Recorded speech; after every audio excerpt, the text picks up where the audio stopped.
If you இல்ல ஒரு நிமிஷம் candidate இருக்கு handbook இருக்குல்ல handbook இருக்குல்ல you have gone through, you decided it is not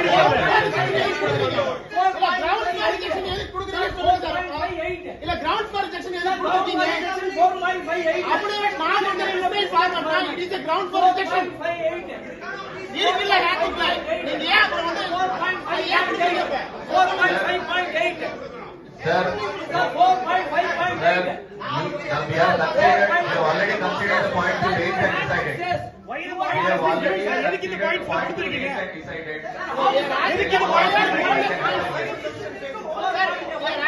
why are you given the point center 4.5.8 4.5.8 is purely violated, sir. Number 19. Clearly states, Sir, if you Kovai மாவட்ட ஆட்சியர் அலுவலகத்தில் நடைபெற்ற வேட்புமனு பரிசீலனையின் போது நாம் தமிழர் கட்சியினர் அங்கு வாக்குவாதத்தில் ஈடுபட்ட அந்த காட்சிகளை பார்த்தோம். அண்ணாமலைக்கு வாக்கு எந்த தொகுதியில் இருக்கிறது என்பதை வேட்புமனுவில் முறையாக தெரிவிக்கவில்லை என்ற குற்றச்சாட்டை முன்வைத்திருக்கிறார்கள். முறையாக நிரப்பப்படாத அண்ணாமலையின் வேட்புமனுவை நிராகரிக்க வேண்டும் என்று நாம் தமிழர் கட்சியினர் வற்புறுத்தியது அந்த காட்சியை பார்த்தோம்.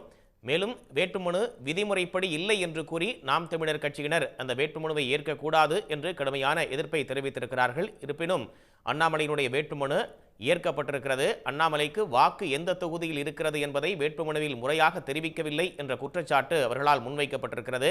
மேலும் முறையாக நிரப்பப்படாத அண்ணாமலையின் வேட்புமனுவை நிராகரிக்க வேண்டும் என்று அக்கட்சியினர் வலியுறுத்திய போதும் வேட்புமனு ஏற்கப்பட்டிருக்கிறது. தேனி தொகுதியில் பாஜக கூட்டணியில் போட்டியிடக்கூடிய அமமுக வேட்பாளர் டிடிவி தினகரனுடைய வேட்புமனு நிறுத்தி வைக்கப்பட்டிருக்கிறது. கோவையில் அண்ணாமலையினுடைய வேட்புமனு விதிமுறைப்படி இல்லை என்று கூறி நாம் தமிழர் கட்சியினர் அங்கு கடுமையாக வாக்குவாதத்தில் ஈடுபட்டிருக்கிறார்கள். இருப்பினும் அண்ணாமலையினுடைய வேட்புமனு ஏற்கப்பட்டிருக்கிறது.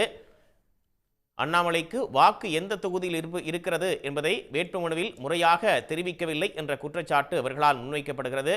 முறையாக நிரப்பப்படாத அண்ணாமலையினுடைய வேட்புமனுவை நிராகரிக்க வேண்டும் என்று அவர்கள் அங்கு வாக்குவாதத்தில் ஈடுபட்டிருக்கிறார்கள். உடனுக்குடன் செய்திகளை தெரிந்து கொள்ள சன் நியூஸ் பெல் ஐகானை கிளிக் பண்ணுங்க.